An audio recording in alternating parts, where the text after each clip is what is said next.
Sabi dito, ang critical illness po ba sa VUL na insurance ay up to 100 years old din or same lang sa traditional uh, like pay insurance na until 75 years old.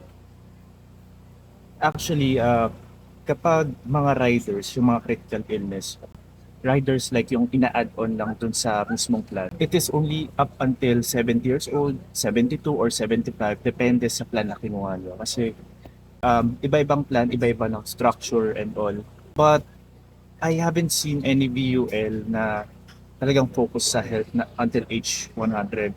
More on sa traditional plans ko siyang nakakita. I would suggest to get a separate traditional insurance for mainly focus sa critical illness para until age 100 sila covered. Kasi napanood ako sa reel na financial advisor siya and nasaktuhan yung ano niya, yung client niya, age 75, nagkaroon ng critical illness. I mean, in lifespan ng tao, it will depend on how healthy you are even in on your younger days, no, kung healthy kayo kumain, mahilig kayo mag-exercise. I mean, instead na ma-prolong pa yung life, no, para sa pampapagamot, ayun nga, hindi na naka-claim because it's only a rider.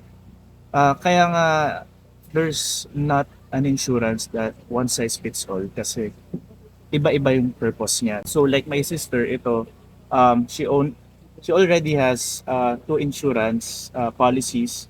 One is VUL and one is traditional insurance. Kasi nga after analyzing what yung current financial portfolio, doon lang tayo makapag-decide what's the best plan to get. But if you are single, if you are independent, kahit na sabi mo wala kang dependent kasi nga single ka, di ba? Dependent mo rin kasi yung sarili mo. So, I would highly recommend you focus on the health insurance muna.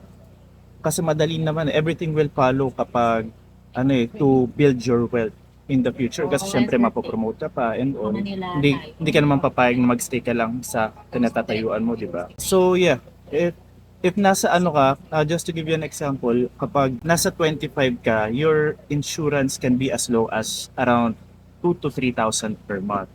Pero kapag nasa 40s ka na, 50s, it will be as high as 4,500 per month, 5,000 per month. So, maganda talaga na kumuha while you're still young.